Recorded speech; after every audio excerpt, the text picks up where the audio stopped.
here at Hubbard's Marina with another live stream fishing show. That's right, it is Sunday night and it's time for that live stream show. Thanks for tuning in, guys. That's right. Happy you guys could all join us here for that Sunday night live stream show. We're going to be getting started here very shortly. It is Sunday night, August 2nd at 8:26 p.m. If you're watching live, just bear with us. We're going to start here in about 5 minutes or so. If you're not watching live, you can skip forward to where you see the video start. So thanks for tuning in and hanging out with us on another Sunday night episode of our live stream fishing show. We're going to be getting started here very shortly. On this live stream show, we're going to be talking all about nearshore and offshore fishing tips, tricks, and more. We're going to be giving away free stuff and showing photos of what we've been catching and talking about what's coming up. So make sure you comment where you're watching from. Don't forget to like us on Facebook, subscribe to us on YouTube, follow us on Instagram, check us out on Snapchat. We'd appreciate it, guys and gals. We're going to get started very shortly with this special live stream show. Appreciate everybody hanging out with us and joining us tonight, Sunday night, August 2nd, for this live stream fishing show.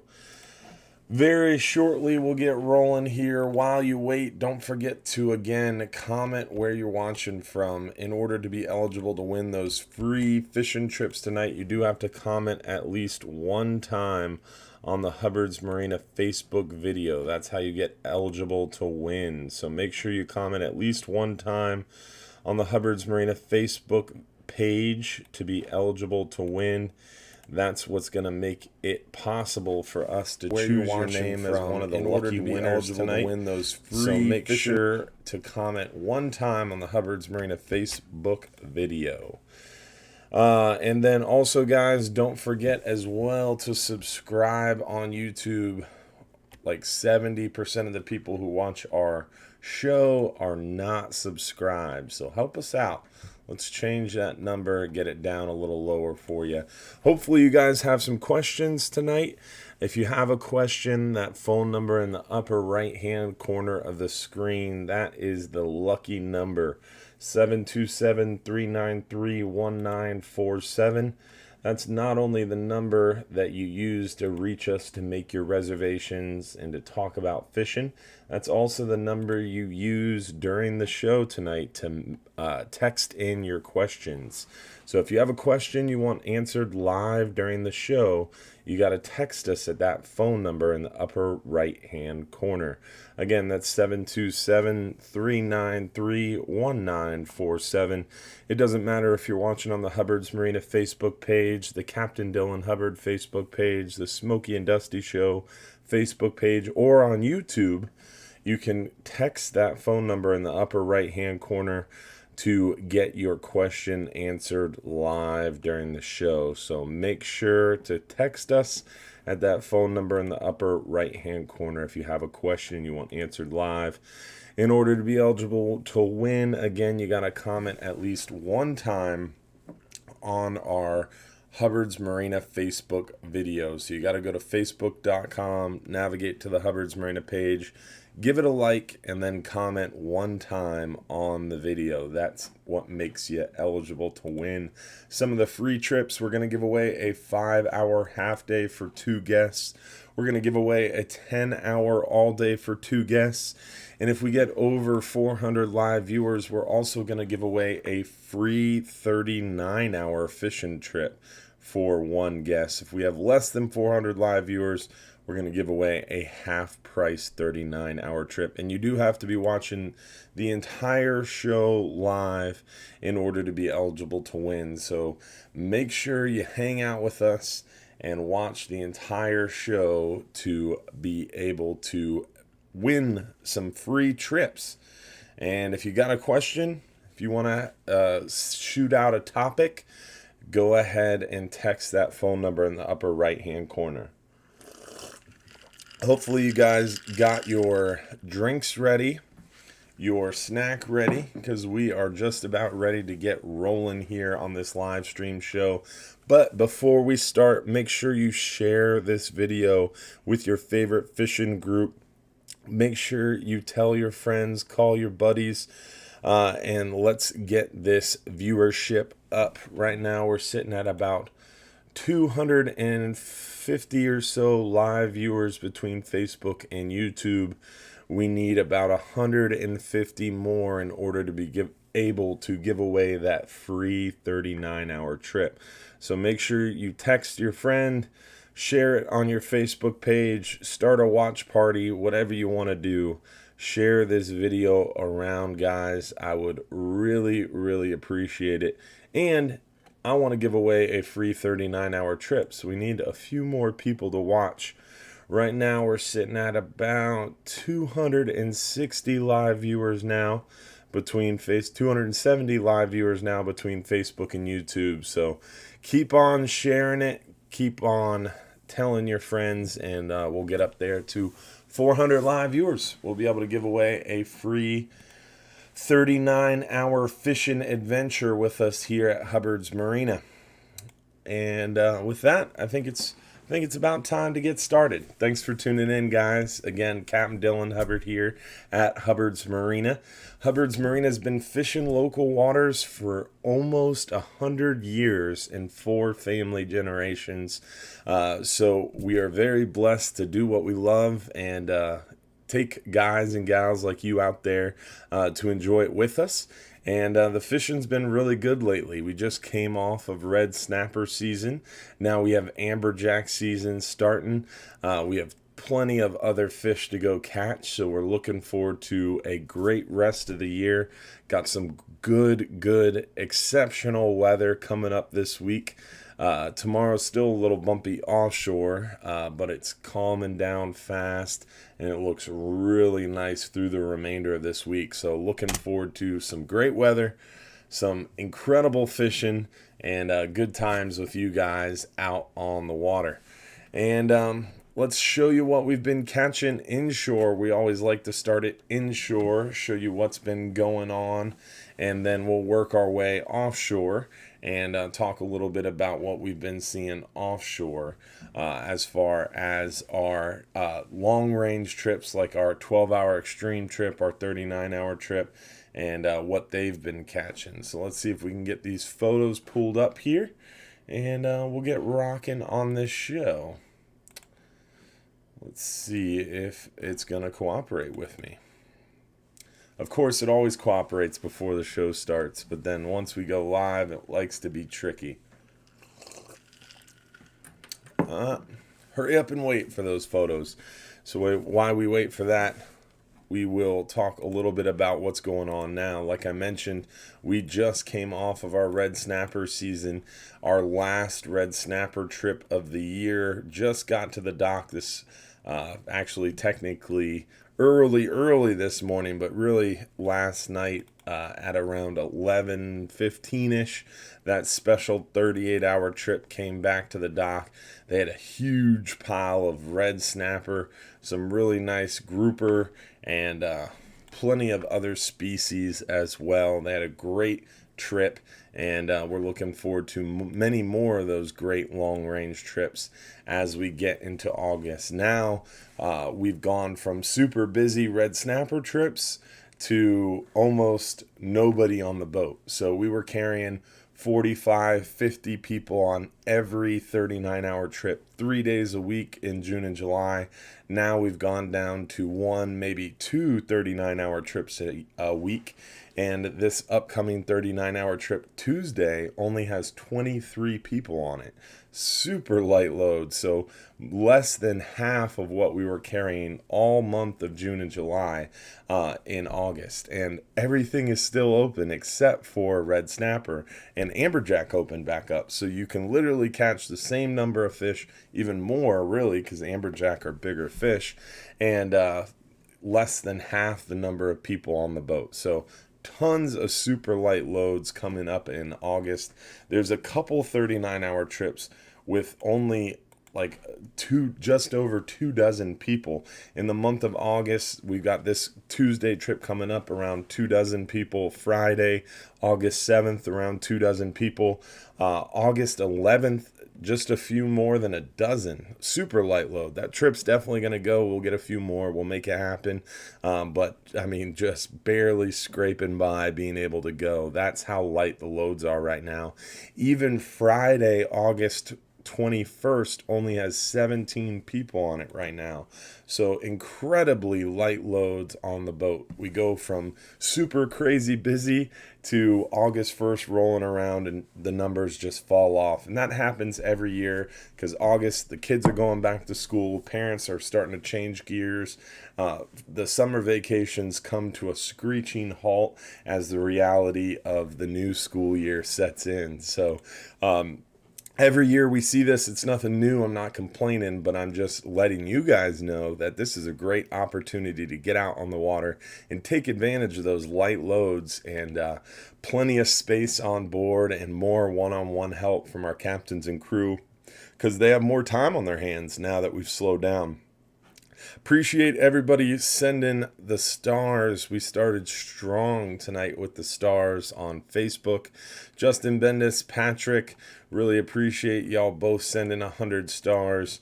And I know there's a few other. Barbara Austin sent us some stars as well. Appreciate it, guys. Those stars go a long way to help us fuel the show. So appreciate it, guys. All right, now I finally got these photos worked out.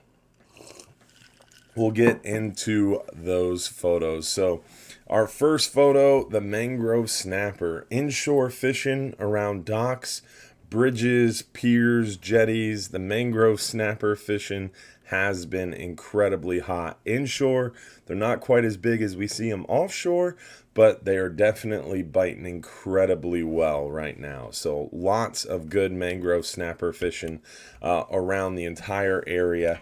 And then the redfish bite's been pretty good in the Back Bay waters. The cut dead bait around those mangrove shorelines and grass flats are working really well.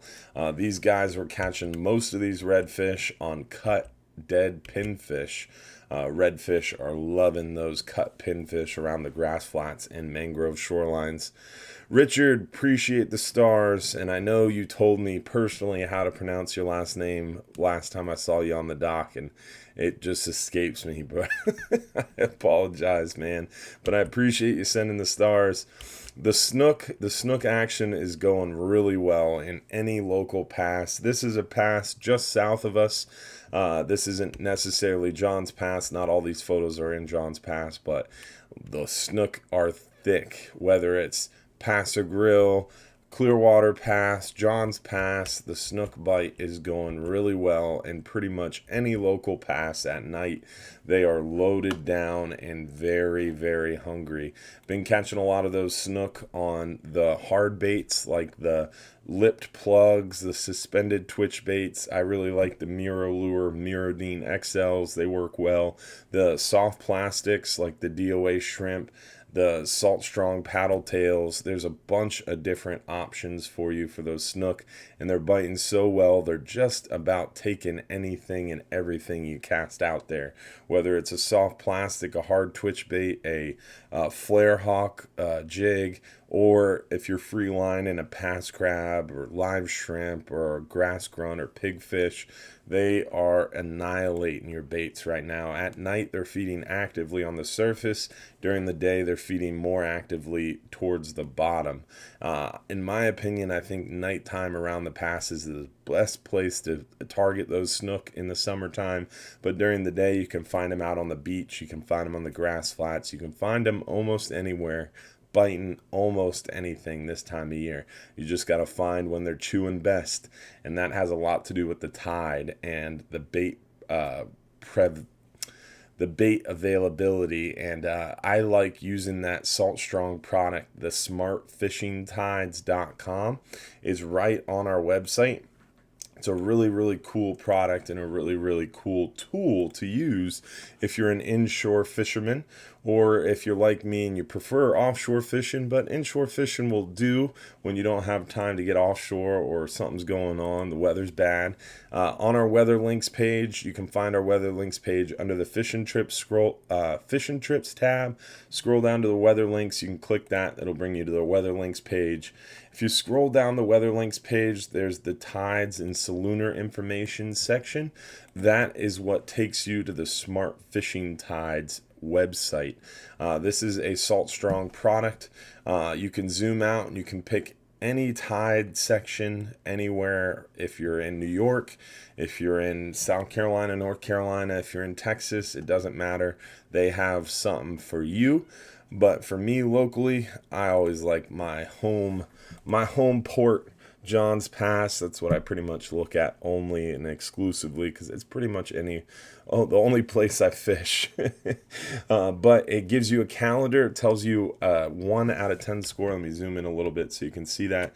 It gives you literally a 1 out of 10 score as to what day over the next 2.5 weeks is going to be the best day to go fishing. So we're on a full moon right now. So the full moon really makes that inshore water move, makes those currents move, which in turn makes bait move, which in turn makes those predatory fish feed very well. Plus we've got a low pressure kind of moving close to our area. That's why those numbers are really high today and tomorrow, because we've got the full moon coupled with that low pressure. And it's a good time to get out there for sure. And then you can see the numbers going back up as we get close to the new moon. So full moon, new moon, more water moving, more bait moving, more predatory fish feeding well. If you scroll down a little bit, it'll give you the tide table for the day you click on. So let's go all the way up here to the 17th, and it'll give you the tide table. This is really the coolest part about this website. It breaks it down hour by hour and tells you which hour time frame of the day is the best time to go fishing. So you can go up to the top and find out, all right, this is going to be the best day. It's rated at an 8.7. That's the best day out of the next 2 weeks to go fishing in John's Pass. And you can scroll down and you can look at what hour of that best day you should be fishing and having lines in the water. It's really cool. And it uses an algorithm that ties in tide, winds, weather. It's really unique. Now, this does not apply offshore. Keep that in mind, guys. This does not apply offshore. Offshore, it changes, those tide tables change, those algorithms change, because offshore, there's a lot of other variables that go into it, and there's nothing like this that really does the same thing offshore. Now, hopefully one day there will be, and I've talked to the guys at Salt Strong about it, but it's just very difficult to get an accurate tide table or an accurate tide table for offshore in each specific area, and you would have to input the general area that you're fishing. It's a lot trickier offshore, unfortunately. So there's no magical toolbox like this for offshore fishing. But if you're an inshore fisherman, or if you're like me and you don't inshore fish a lot and you just want to cast a line out, but you don't want to cast the line out unless you're going to be successful, I love this thing, because in the morning I get there early. I've got a few minutes on my hands, but I really should be doing work.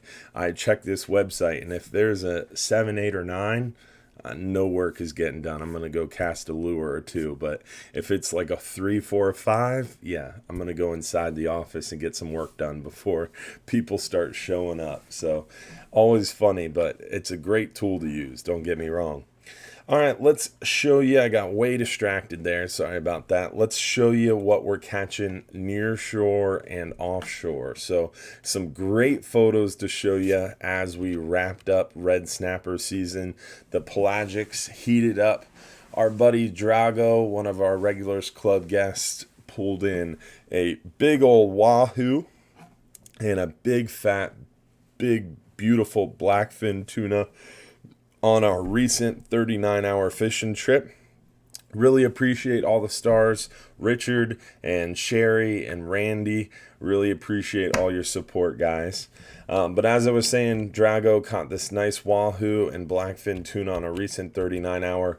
The wahoo was caught on a Nomad DTX Mad Max, or no, excuse me, Nomad lure, but it's a Mad Max. It's a high-speed trolling lure. It's very similar to the Yozuri Bonita, but kind of Nomad's take on that lure. And the tuna was caught on a Rapala X-Rap Magnum 30 with a red head and white body. We've got Steve here. Steve showing off a nice big old rusty belly gag grouper. Nice fish. Joey Cabrera caught this one slow pitch jig fishing. Our friend Estelle showing off one of the many fish she caught, one of those many red snapper. She's been doing really well out there offshore. Ronnie Millsaps in a big red snapper, excuse me. Estelle with another one.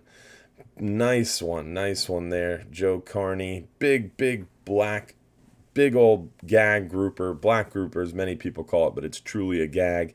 Captain Garrett showing off big rusty belly gag. This was one of the grouper caught on that 38-hour trip that came in this morning. Beautiful fish. Garrett's a large, taller, big guy, and that grouper is dwarfing him. Beautiful fish for sure. Another nice red snapper. Beautiful. Nice one. Big gags. Big red snapper. The mangrove snapper, been a little tricky, but we're catching some nice mangroves. And now that red snapper has come to an end, we're going to really be able to dial in on these mangroves. The yellowtail should be picking up for us as well as we avoid those red snapper more and more. Nice red snapper to Norris. Beautiful one, Ken Cox with the big red snapper. Richard Sullivan, this gentleman, Richard, he used to fish with my grandfather back in the day, and my father and my uncle. He's been fishing with us for many years, so it was good to see him again. Damian Simmons, all the way from Atlanta, showing off a big gag grouper. Here's a nice kingfish. Got the tail cut off of it, got taxed a little bit on that one. Husband and wife out fishing, and what does the wife do? She catches the bigger fish. Nice gag grouper there. This is a blackfin tuna. This was caught on a small Yozuri Bonita. This guy dropped it way back, like 200 yards behind the boat on a big 12-aught reel.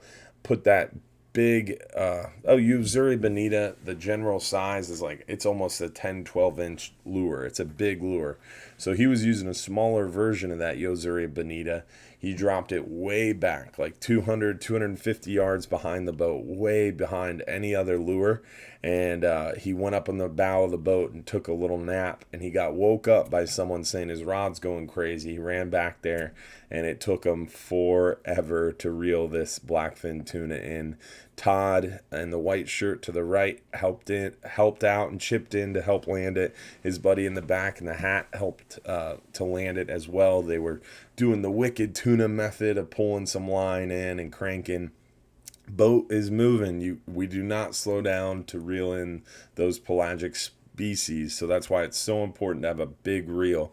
They had a 12-aught reel, but it was still difficult because it wasn't those two-speed higher end reels. Those higher end two-speed reels, you drop it into low gear and it's like a 1-to-1 or 2-to-1 gear ratio on those big huge trolling reels, so it makes it real easy to hand crank in those fish even if they're way out there.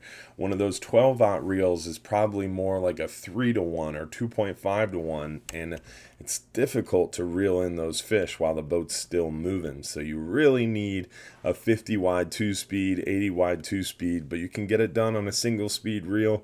It's just gonna be tricky. You're gonna have to put the work in, and I do not suggest dropping it back 250 yards, but hey, it worked. He caught a nice big blackfin and didn't come unbuttoned. Look at the size of these vermilions. Definitely huge vermilion snapper lately out there offshore as well. So big vermilion, nice mangroves, porgies, red grouper, scamp grouper, gag grouper, amberjack, all still open as red snapper season ends. So plenty of fish out there to be caught. And speaking of plenty of fish to be caught, check out this monster gag grouper.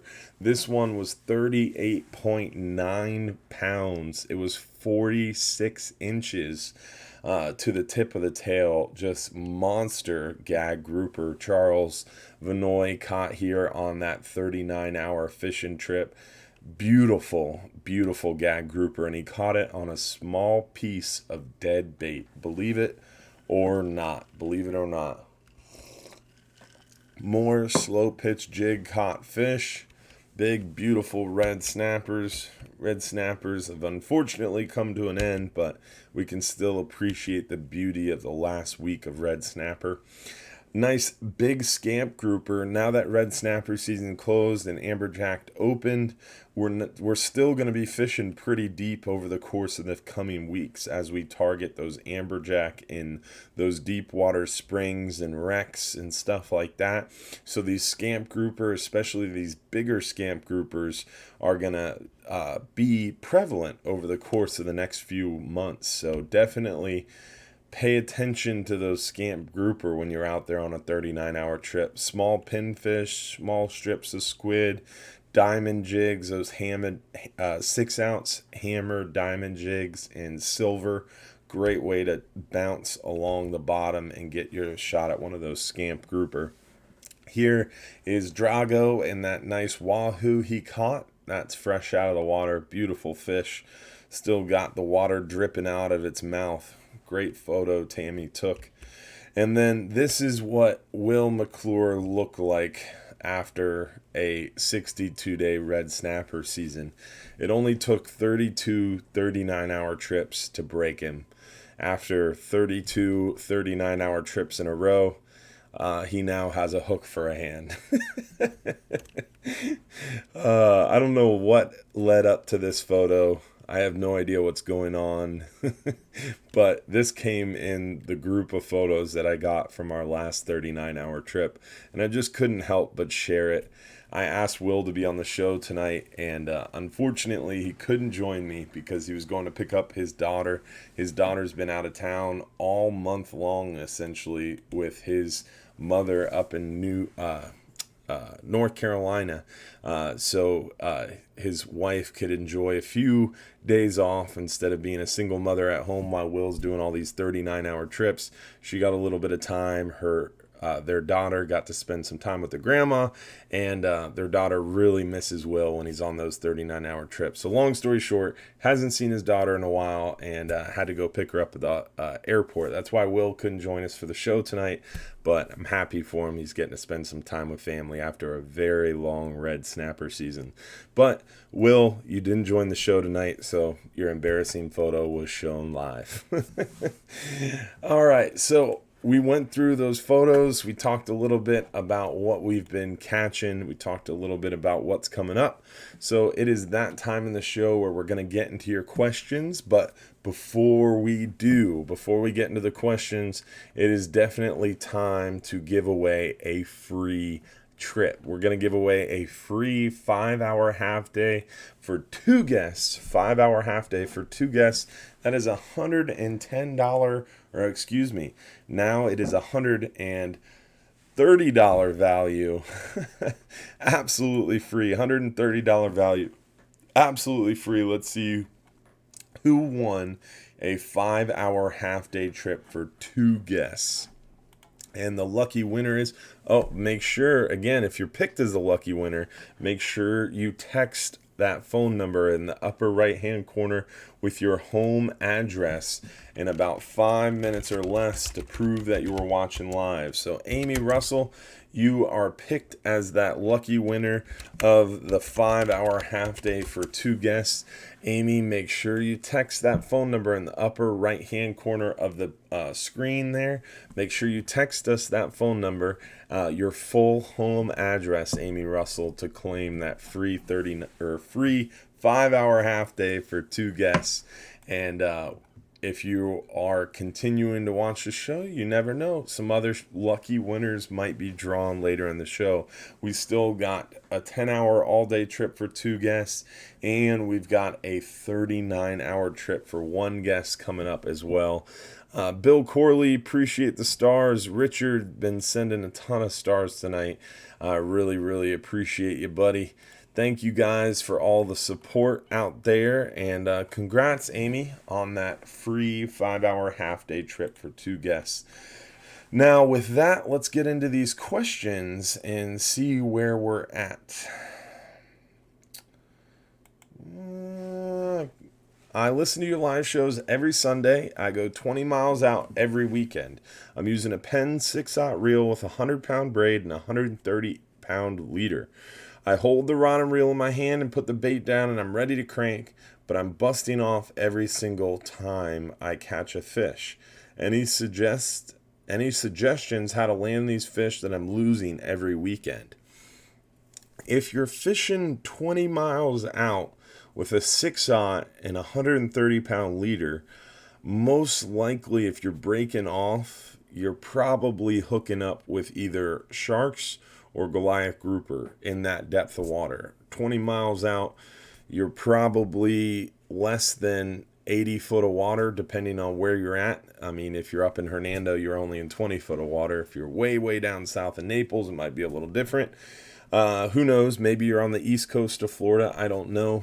Without knowing the exact place you're leaving from, I don't know the topography of your area. But if you're leaving out of John's Pass and you're fishing 20 miles from shore and using a 130-pound leader and getting broke off, that's most likely a Goliath grouper or a big shark. So in our area, fishing big dead bait close to shore like that, that's pretty much the most likely culprit of not being able to turn it around. I know I was filming a video with Salt Strong. We did that grouper mastery course. We did a mangrove snapper mastery course, and we did a red snapper mastery course with Salt Strong. And during the grouper mastery course, they wanted to film this bonus video of how to catch a Goliath grouper. So I was like, oh yeah, that's easy. We'll film that at the very end. So we were out catching a bunch of grouper all day long. We came back in. I put the boat over South County Reef, which is only 9 miles from shore, only about 45, 50, 60 foot of water, depending on what part of the reef you're on. And I put the boat over South County and dropped a big piece of bonita down and just got my ass handed to me multiple times on camera while the Salt Strong guys laughed. And I was using a 9/0 reel with a 150-pound main line and a 200-pound cable for leader. And these fish were just slamming me to the rail and breaking me off in the reef. The only way to really land those fish is by getting off the artificial reef, and we don't want to spend too much time on fishing for Goliaths, but the trick is catching them, hooking them off the reef out in the sand. So you park way far away from the structure, you chum them up and let them come to you. We were in a hurry. I was thinking I was big and bad and I was going to be able to just drop a bait down on top of the structure and pull them out, but I proved myself wrong time and time again. But I did only take about 10 minutes to hook up. So I mean, there's a give and a take. You're on camera, you don't have much time, you put it over the structure. I hooked them, just didn't land them. So I did a great how-to video of what not to do for Goliath grouper. But long story short, to answer your question, if you're 20 miles out using a 130-pound leader and you're breaking off every weekend, you're most likely hooking up for those Goliaths. So get off the artificial reef you're fishing on, fish another maybe 50 yards away from it, adjacent to it, and then bring out some chum and chum those Goliath grouper away from the structure. That'll give you a fighting chance. And then the second thing I recommend is get bigger tackle. A 6/0 reel is like throwing a rubber band instead of using a 9mm. You know, you gotta get some bigger guns in your arsenal. A 9/0 reel is about as small as you want to go for a Goliath grouper, but if I'm targeting Goliath grouper, like a 12/0 reel is probably best. And you can even go steel cable. We use 150 to 200 pound steel leader. Get them like 10, 12 feet long with a big 14 or 16/0 solid stainless hook.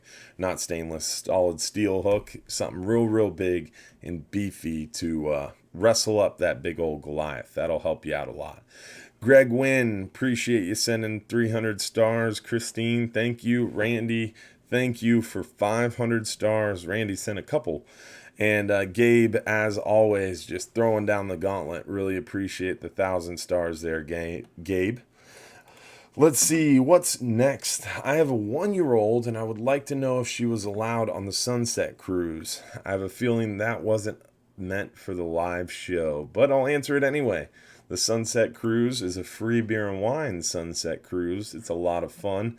Not really kid-oriented, but you're more than welcome to bring your kids out in the Sunset Cruise. But we do allow smoking on the Sunset Cruise, and there is free beer and wine. So, 1-year-old, it's not too young. We're not going to tell you no, but we wouldn't recommend it. The family-friendly Dolphin Cruise during the day would be a better option. Let's see here. Next question. I have no questions tonight, but I would like to give a shout out to your captains and first mates. They worked really hard to give everyone a shot at catching fish. So I'll raise my glass and give Captain Rich and nope, just Captain Rich, Captain Rich and the crew a toast. So toast to you, Captain Rich Golis. You don't have to tell me twice. Give me an excuse to raise the glass, and I'll join you. Thank you for the kind words. Hey, Captain D, I have heard people refer to your grandfather. Oh, okay. I have heard people to refer to your grandfather using pieces and sponge in combination with bait, snapper fishing. If that's true, could you explain it?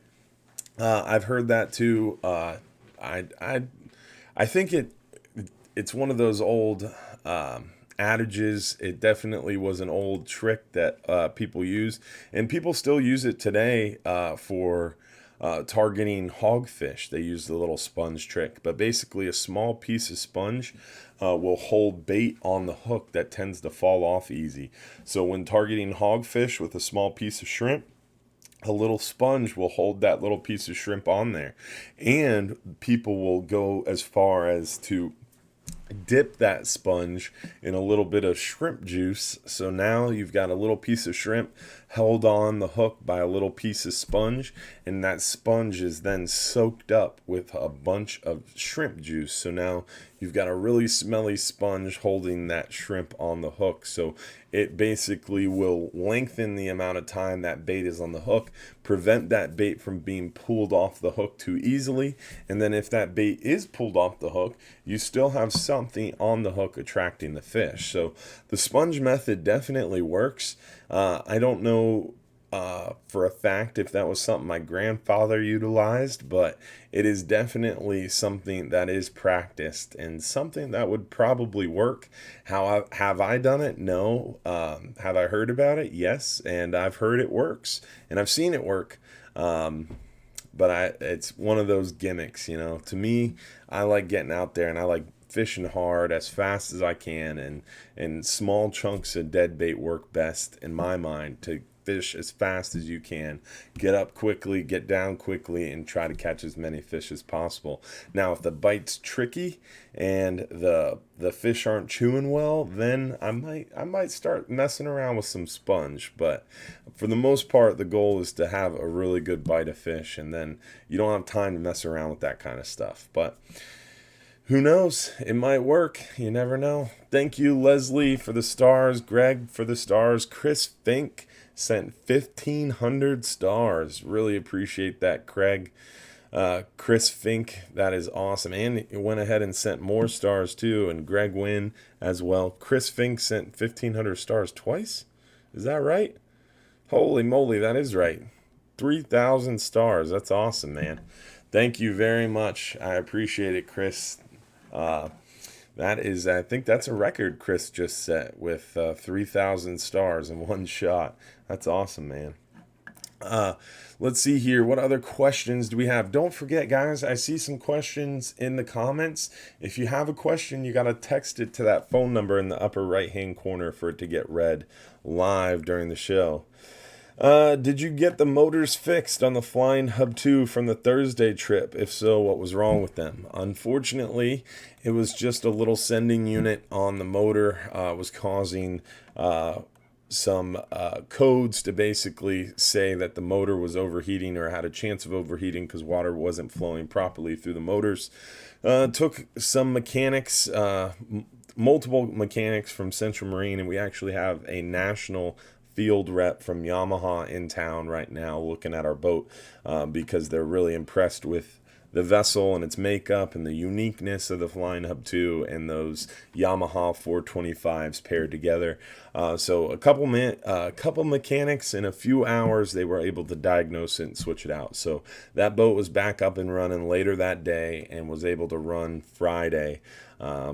Some small sending unit. It's so often so frustrating, and a few days later it becomes funny once you can laugh about it, but it just is mostly frustrating when it's something that's so small, whether it sometimes comes out to be a loose wire or a bolt that has a little bit of corrosion on it that creates a improper contact, whatever it might be.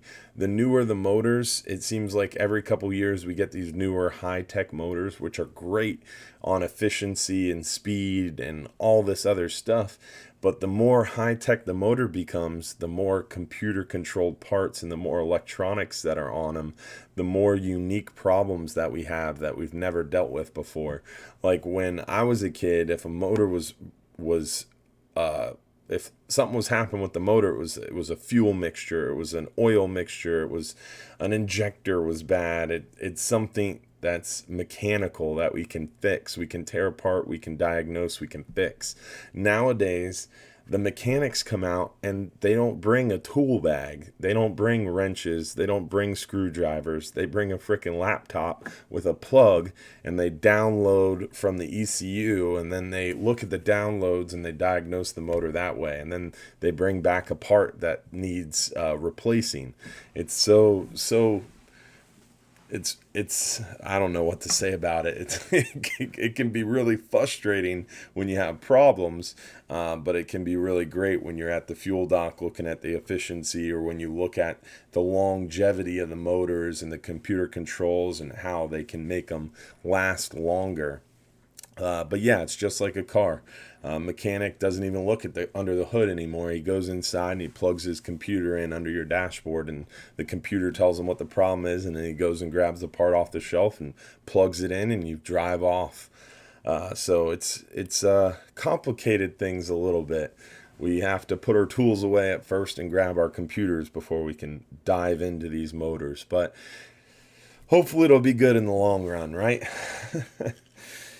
How can you clean a shark without getting the ammonia taste and smell in the meat? Best way to clean a shark is to take the hook out of its mouth and throw it back in the water, and then catch a grouper, snapper, or amberjack and clean that. That's how you avoid the ammonia taste. Sharks are tricky, man. Sharks are really tricky. The thing you got to do when you catch a shark and you want to keep it is you immediately have to dress it. And by dressing a shark, it's brutal. I don't really want to go into it in the show, but essentially you have to take the head out, take the gills off, gut it. Once it's deheaded, degilled, all the guts are out of it, then you got to immediately cool it down and bury it in ice. And by the time you get home, it still smells like ammonia. Or to to dumb it down a little bit, it smells like piss. It smells terrible. And for me, it's not worth all the drama and the mess. And killing a shark, there's other better tasting fish out there that is a lot less work. So I always like releasing the sharks and keeping something else. But if you want to kill a shark, if it's legal and in season, you can. We'll try to talk you out of it because it's going to sink up the whole boat. And it's going to stink up the dock when we get home. Garrett had a buddy bring down some shark jaws. This commercial shark fisherman is out of Madeira Beach, so he goes out and commercially catches a ton of sharks, and he brings them in and sells them. It's completely legal. There's only like 40 boats left in the Gulf of Mexico that are allowed to do that. But long story short, he had a bunch of big shark jaws. So he gave Garrett some shark jaws, and Garrett brought his boys down to the dock and had a project of cleaning the shark jaws to try to clean them up and preserve them so his sons could keep them in his room. And long story short, this cooler of shark jaws got brought down to the dock, and I was outside across the street in the tool room, and I could frickin' smell when that cooler was opened up. Immediately, I was like, what is that smell? I walk across the parking lot, and I knew what it was. It smelled like that insane ammonia death, putrid, rotten smell that only a shark can stink. And sure enough, Garrett told me the story about how he got shark jaws. I'm pretty sure Garrett had to throw away the cooler that the shark jaws sat in for a few days. That's how bad they stink. It's crazy. So throw them back in the water, catch yourself a grouper or snapper, and call it done. Do you notice an increase or decrease in fish or big fish, for that matter, with the tropical storm coming near the area? So low pressures or cold fronts or tropical systems have a huge effect on our fishery. They definitely influence the behavior and patterns of our local fish. So the fish have these lateral lines down either side, and they're basically barometers. That's how fish sense movement underwater. So as a low pressure approaches, whether it's a cold front, tropical storm, hurricane, whatever it is, as it approaches the area, the fish know it's coming, and they get really excited, and they feed really, really actively and aggressively as that low pressure approaches, because the fish know the weather's about to go real bad and they won't be able to eat. So as the low pressure approaches, the fish get hungry and feed well. Then as the low pressure comes and that barometer drops, they shut off because they know bad weather's here. The bad weather picks up, the weather picks up, wind picks up, seas pick up, and the fish shut down pretty much. Then once the weather passes and it starts to calm down, that barometer starts to come back up, the fish get excited again. Now, if it's really stirred up, muddy, rainy water and the near shore it's all churned up and ugly, they won't feed well until not only the barometer stabilizes, but also the water calms down and clears up. So the water's got to calm down and then clear up. So ahead of that low pressure, it's a little easier to tell when that bite's going to be more excited and more aggressive. Behind the low pressure, it's a little tricky to tell when that bite's going to be good because you don't know when exactly that water's going to clear up. Out deeper, it's going to clear up faster. It might not ever get stirred up offshore. Near shore, it depends on how shallow you are. It depends on how strong that cold front or low pressure system was. So it's a little trickier after, but basically ahead of a low pressure, the fish are excited. Behind a low pressure, the fish are also excited, but you got to wait for that water to calm down and then also clear up. In the case of this storm, it wasn't that strong and it wasn't ever in the Gulf of Mexico. So it had a little bit of an effect on our fishery, I think, but I don't think it is going to have a huge effect on the fishery. But good question, for sure. I think it's time to give away another free fishing trip. We're going to give away a free 10-hour all-day fishing trip. A 10-hour all-day fishing trip for 2 guests coming at you. Let's see who gets picked as the lucky winner of that 10-hour all-day for 2. Jim Evans from Ohio, lucky winner of the 10-hour all-day trip for 2. Is Jim Evans from Ohio. Remember, if you're picked as that lucky winner, you do have to text message that phone number in the upper right-hand corner, your full home address to claim your free fishing trip. All right, let's see what the next question is. One of the things I didn't have on the 39 hour that I wish I had is a wristwatch. I mean, some people like to have a watch. I know some people freak out when they can't bring their phone because they don't know what time it is. I mean, me personally, I don't like wearing my watch on a 39-hour trip because most of the time my whole life is just absolutely controlled by this smartwatch, whether I'm looking at the text message or email I just got, or I'm looking at the time to rush to my next meeting or rush home to my wife or my son. And when I get offshore, the last freaking thing I want to ever do is look at my watch. Unless I'm running the boat, then I'm still tied to my dang watch. But if I'm on the boat having a good time fishing, last thing I want is my watch. I want to just disconnect, and the captain will make an announcement and tell me when it's time to eat lunch. He'll tell me when it's time to go home. He'll tell me when it's time to take a nap.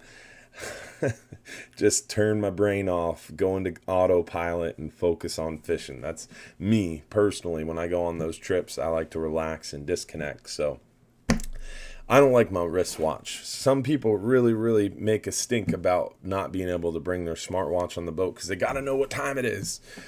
In my opinion, I mean, you're on a trip. We're going to bring you back at a certain time. We're going to leave at a certain time. We're going to fish for a certain amount of time. So you have a general idea of what time it is. And you really don't need a watch. But I know some people really like knowing what time it is. So, hey, if you want to bring a wristwatch on a 39-hour, you're more than welcome to. It just can't be a smartwatch. Let's see here. For the 39-hour trips, you have mentioned brining bait on the way out. Do you have to bring your own bait, or do you get to use the thread fins and squid provided on the boat? That brings up a great point because we did that video about brining bait on our fishing tips and tricks page, and now more and more I see people bringing out coolers and salt to brine bait, which is great. But you really don't need to do the brining of the bait unless you're on one of those long range extended trips. So if you're on a 39-hour trip or a 44-hour trip, it does make sense to bring the brine cooler and the salt. If you're on a half day trip, if you're on a 10-hour trip, even really a 12-hour trip, you don't necessarily have to brine your bait. It's not really going to do you any favors. Now, if you go out and buy if you're on a 10-hour trip, for example, if you're on a 10-hour trip Thursday, Wednesday morning you wake up, you go to the bait shop, you go out and buy your sardines or your thread fins or your cigar minnows, you bring them home and you set up your brine cooler and you brine them at home and let that brine cooler marinate overnight, and then you bring that cooler out on a 10-hour trip, that might do you a favor. Now, if you get on a 10-hour trip and you brine your bait on the way out, by the time that bait gets right is when you're going to be back at the dock. It takes a solid 10, 12 hours for that bait to get right in that brine solution. So really doesn't make sense to brine bait on shorter trips unless you're going to pre-brine it at home. Now, to answer this question, on a 39-hour trip, you don't need to bring your own bait. We provide your thread fins and squid on the boat. You don't brine squid. There's no reason to brine squid. The reason you brine a bait is because you make it a little bit tougher on the outside and juicier on the inside. Guess what? Squid is already super tough and super juicy. You don't have to mess with brine and squid. And you don't mess with brine and octopus or bonito strips or really anything. The only thing you would brine is thread fins, sardines, cigar minnows, some of those live baits that were once live, now dead, those smaller bait fish. That's what you would brine because they get mushy once they thaw out. And if you brine them, they don't get mushy and they stay a little stiffer and more rigid on the outside and juicy on the inside. That's why you want to brine your bait. They stay on the hook better, they emit more smell, and you generally helps you to catch a few more of those snapper species. So brine and bait does work. You don't need to bring your own bait on a 39-hour or 44-hour trip to brine. If you're on a shorter trip and you want to brine your bait, you need to go buy your bait the day before and brine it at home and bring your brine cooler with you. Now, in order to brine on a 39 or 44-hour trip, you need your own brining cooler and you need your own salt. We don't provide the salt, we don't provide the cooler, we provide the bait. So bring an empty cooler with a big old thing of table salt in it, and you'll be ready to brine your bait. Also, really helps to have bait shears, which is a fancy word for some heavy duty scissors to cut that bait as you prepare to brine it on the way out. And what I mean by a brining cooler is a small cooler. What they call it is a 6-pack cooler. I like more like a 24-pack cooler because that's the way I rock and I go through a lot of bait. And most of the time I'm fishing with my cousin or my dad, and they love to steal my baits. So I bring a little bigger cooler because I know my dad's gonna steal at least a third of my bait. So always like to have a little extra. It's better to have more and not need it than not have enough and have to redo it. Let's see here. What other questions? Are you still doing the extreme trip? And if so, are you implementing social distancing? So outside in open fresh air, social distancing is encouraged and not required. So on our trips, that basically right now we're in phase 2. Phase 2 of opening means we're allowed groups of 50 or less. So any trip like a 12-hour extreme trip that has a capacity less than 50, we're running at full capacity. So we're allowed groups of 50 or less. The Flying Hub 2 is licensed for 24. We normally limit it to 16 people to keep the quality of the trip high. That's less than 50. That's still the number we normally carry, so we're carrying 16 people on it. And is it socially distanced? Do you have 6 feet between everybody at all times? Hell no. Not on any trip do you have ultimate guaranteed social distancing, because our crew has to walk up and down the decks and service the boat, service our other guests, and make sure you're safe. So social distancing is absolutely not guaranteed on any fishing vessel, and anybody who tells you that it is just lying to you. So if you're worried about it, if you want social distancing, don't go fishing. Don't go out to John's Pass. Don't go to a tourist area. Stay home.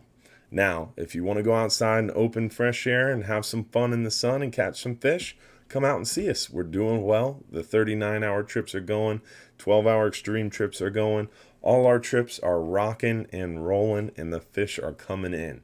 So we are definitely still doing our 12-hour extreme trips every Wednesday and Sunday all year round. During red snapper season, we did them Wednesday, Friday, and Sunday. During the remainder of the year, from January to May, from August to December, we do them Wednesday and Sunday. So let's see. What's the next question? How long of a top shot should I have for an offshore trip? Top shot, in your general rule of thumb, should be 1/3 to 2/3 of your line in the water. If you're a little less experienced, err towards more than 2/3 of your line in the water. For example, if you're fishing 100 feet of water and you're an expert angler, maybe 20 to 30 feet of top shot's all you need. If you're a less experienced angler, maybe 40, 50, 60 feet of top shot is better, because top shot makes it more forgiving. If you hook a big fish, it's not going to let that fish bit the hook. If you get tangled, it's going to enable you to untangle it. If it's a long trip and it gets chafed, you're not going to have to retie that difficult to tie line to line knot on the boat. So definitely a longer top shot if you're a little less experienced. If you're more experienced, you can do a little shorter top shot, but it definitely is a little bit more tricky because you want to make sure you don't get tangled. So it depends on what's going on and exactly what you're fishing for. For example, for mangrove snapper, for hogfish, for those quicker biting fish, I like shortening the top shot. For things like grouper, amberjack, I don't like using top shots at all because I'm not fishing braid. If I'm fishing for grouper or amberjack, you won't catch me using braid. I'm going to use all mono because those fish would beat the heck out of you with braided line. I never in my entire life want to fight an amberjack on a stiff rod or reel with braided line. That is modern day torture. For my amberjack fishing, I've got a solid glass, nice slow action rod, and solid 80, 100, 120 pound monofilament. That's going to take the shock absorption of that fish. The mono is going to help me, the rod's going to help me, and I'm not going to take a beating. If you have a fast action, super stiff rod with braided line and you hook into an amberjack, Lord, I pray for you because it's going to be tough. It's going to be tough. He's going to beat the snot out of you for sure. So, I forget the question. The top shot, longer top shot if it's grouper, snapper, something that you don't need to feel them nibbling at the bait. If it's something that's going to nibble at the bait, you got to set the hook. A shorter top shot helps. Now that red snapper season is done, I understand amberjack will be the next targeted species. Are they edible? Do they have worms like the East Coast amberjack? Now that red snapper is done, amberjack do open. Are they the targeted species? Yeah, we're going to go after them now that they're open. We want to catch a few of them. But we're really focused on grouper and snapper all year round. During red snapper season, we kind of shift focus a little bit to kind of emphasize those red snapper.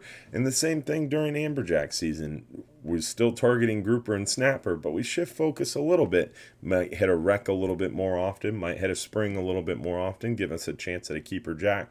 But we're still hoping for plenty of red grouper, gag grouper, scamp grouper, mangrove snapper, lane snapper, vermilion snapper, porgies, yellowtail snapper, kingfish, tuna, wahoo, mahi-mahi. There's tons of fish out there to be caught. Besides, there's less than a half dozen fish that have regular seasons. Triggerfish, red snapper, amberjack, gag grouper, and red grouper. Red grouper's open all year, so you can take them off the list right now. Hopefully, right now they stay off the list. But gag grouper, amberjack, triggerfish, red snapper. So there's really 4 species that everybody fights over, and people, I literally don't see a majority of fishermen, and then all of a sudden when these magical red snapper open for 60 days a year, everybody and their brother comes out and wants to go fishing all at the same time. It's like, dude, there's another 10 months out of the year that fish are biting like crazy. The boat's 60% empty and we're catching tons of fish. It drives me crazy. So to answer your question, yeah, they're the next targeted species, but we still catch tons of other great fish that we catch all year round. So amberjack are open. Yes, we will target them. Yes. Are they edible? Definitely yes. Amberjack are great on the grill, fresh fried, and I really like smoking them for fish spread. Do they have worms like the East Coast jacks? Absolutely not. Luckily, on our West Coast, beautiful fish famous Tampa Bay and world famous, the grouper capital of the world, Johns Pass, it is definitely way less wormy as far as those amberjack are concerned. Most of our amberjack don't have but a few worms, and if they do have worms, they're only towards the very bitter end of the fillet. We don't really have the wormy jacks that they have on the east coast of Florida. We're blessed with less worms on our amberjack. Let's see. What other questions do we have? Can I use a fishing rod lash on any of your trips to prevent my rod from going into the water? You're more than welcome to tie your rod and reel to the rail if you'd like. You can also bring one of those foam pool noodles to make it nice and comfortable on the rail too. You're more than welcome to do that for sure. Coming down a week this Tuesday, what's the best live bait to target snook off the beach? Snook off the beach during the day, 20-pound fluorocarbon leader, 2-aught hook, and live shrimp. That is the trick. 20-pound fluoro, 2-aught hook, tail hooked live shrimp. Sight casting them in those little troughs that run parallel to the beach. That is the trick for those snook on the beach during the day, early morning, just after sunrise, before 10, 11 o'clock is best. Before the beach goers get out there. That's when you want to get out there. Never thought I would see the day when 10, 15-pound snapper was a disappointment. Coming up on the line, had so many of them it was hard to fish for anything else. Great day, was had by all. Best time of year for hog snapper. What's the best time? So that was kind of a a question. So caught a bunch of red snapper. He's happy about it. That's good to know. The hogfish, the best time of year for hogfish is from October to around April-ish. When the water is cooler, the hogfish are biting better, and they're less picky. They're less leader shy. So cooler times is better for the hogfish. Hey Dylan, we are well blessed here at Canaveral. Storm is going on its way. Hope all is well. Good to hear that the storm missed you guys on the East Coast. It's really kind of skirting the coast of Florida.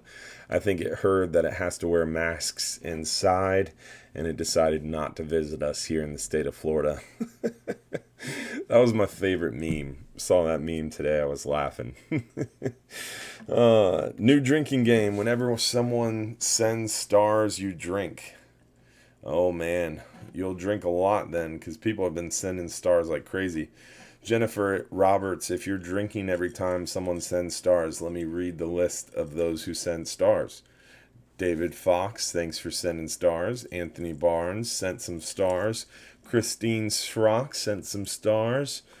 I don't know if I can scroll up very high, but David Fox sent some stars. Let me pull up the stars list. I can't pull it up during the show. After the show, I'm going to call you and I'm going to read all the stars. So I hope you have plenty of drink ready, Jennifer. All right, let's end. She just sent, Jennifer Roberts sent 50 stars 4 times. Thank you, Jennifer. I appreciate you and your husband, Greg. Hopefully, Sophia's enjoying the show. Let's see, what other questions do we have? You got to share the new restrictions on flounder with everyone. The new restrictions on flounder are frustrating to me in a sense. The FWC is on a rampage with making laws in state waters and expanding them into federal waters, which is not a good thing, in my opinion. It's kind of a slippery slope. We have state management and federal management, and they differ for a lot of reasons. And I like the fact that they're different in state waters and federal waters. And I like the fact that when you're a federal boat fishing in federal waters, it doesn't matter if you're in Texas, Louisiana, Mississippi, Alabama, Florida, you have the same rules. Unfortunately, that's not true in the state of Florida. African pompano, for example, if you go up to Louisiana and fish in federal waters on a federally chartered party or a federally permitted party boat, you can catch as many African pompano as your heart desires. In the state of Florida, you go out into federal waters, it's 2 per boat. Doesn't matter if you're on a 5-day trip, 2 per boat. Not 2 per person, 2 per boat. You can catch 50 of them and throw 48 of them back. It doesn't make any sense. And FWC continues to do that. They did it with blackfin tuna. They made a state water, state regulation, and they threw it into federal waters. And I fought really hard against that, made a lot of waves. And sure enough, when flounder came about, they wanted to push their state regulations into federal waters. And luckily, because I made such a stink about it with tuna, they reached out to me and I was able to kind of give some insight. And in the case of flounder, we don't really target them in federal waters, so I didn't want to fight the issue on this flounder front, but definitely keeping my eyes on that slippery slope that we're on right now, because I would hate to see them start making rules about things like hogfish, red grouper, gag grouper, other snapper species, and restrict our state of Florida anglers more so than other states are restricting their anglers in federal waters, which FWC, come on, you help us out there. You control our fishery, and you do manage our regulatory body out there, because they send boats out there to regulate fishermen in federal waters, because NOAA doesn't have boats out there patrolling. So the FWC does patrol and enforce federal management in federal waters, but you're not a federal body. Stop making federal regulation. But hopefully no one from FWC is watching this show. But that's my feelings. That's my honest truth. And I wouldn't be afraid, actually. I take it back. I hope you're watching. So the rules for the flounder: increase minimum size limit from 12 inches to 14 inches in total length, reducing the recreational bag limit from 10 fish to 5 fish per person. Establish a November closure for recreational fishermen. Establish a November vessel limit of 150 flounder. Oh no, wait. 150 flounder for every month for commercial fishermen except for November. In November, a commercial trip and vessel limit of 50 pounds. And extend, the last one is what pisses me off. Extend all is bolded just to piss me off more, I think. Extend all FWC flounder regulations into federal waters. Cool. Could have left that last one out, but it is what it is. So basically, minimum size limit went up 2 inches. They took half your bag limit and they closed it the entire month of November.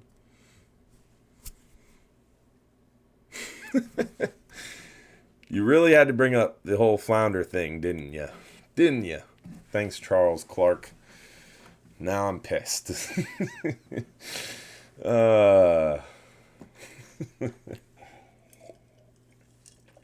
What species can you expect to catch on a 12-hour extreme trip in late September?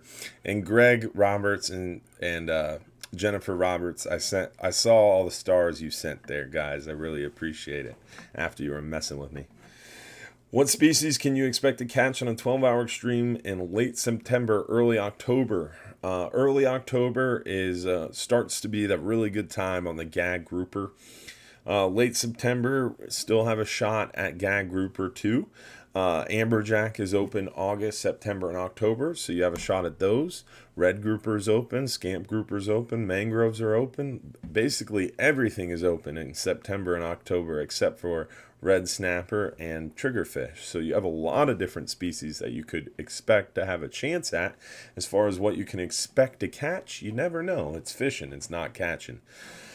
But a lot of good fish out there for sure in late September, October.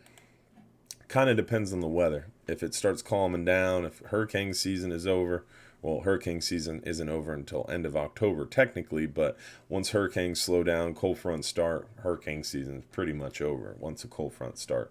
So it really depends on what the weather's doing.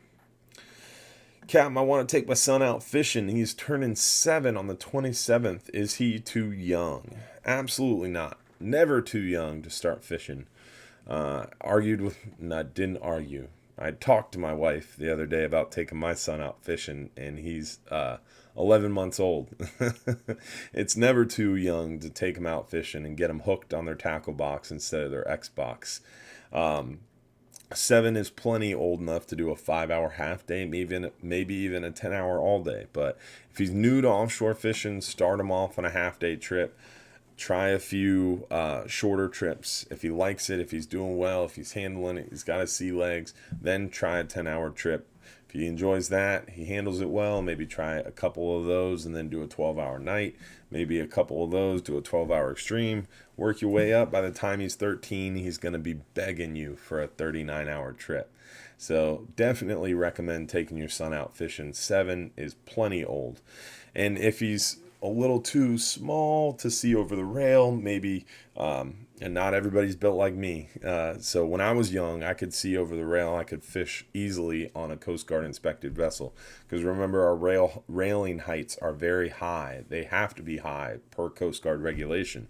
So if your children are a little smaller, can't quite necessarily see over the rail and stand up and fish easily and effectively, they can always stand there and help you turn the handle, or we can always show you where to go on shore. There's plenty of shore fishing to be done, and right now the mangrove snapper are so thick around the bridge and pier and jetties and local fishing areas that you can catch mangrove snapper from shore with your 3-year-old. I think I showed photos a couple live shows ago of our buddy Damien. He's 3 years old, and he's literally, I've watched him catch like 25, 20 8 30-inch snook off the dock.